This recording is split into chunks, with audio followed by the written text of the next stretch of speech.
what should I do to help myself make changes in order to experience headaches less? So a lot of times those could be lifestyle changes. That could be what we've been saying a couple of times here, some lifestyle changes.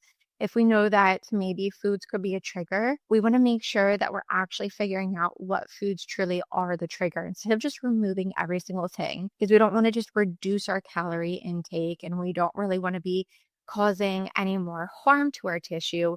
We really want to start to figure out, is there a cause and effect? So sometimes it's tracking our food and our symptoms and starting to figure out if there's any correlation there.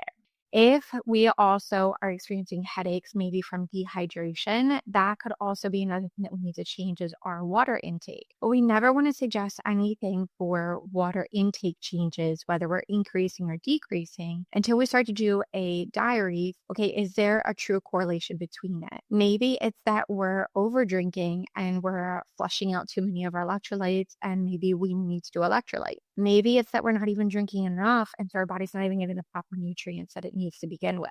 So truly, that could be another lifestyle modification that we ask people to look into. But we really want to look at your trends. We want to make sure we're following those things before we make any suggestions for that. And then another thing that sometimes we ask and look into are simple things like positions.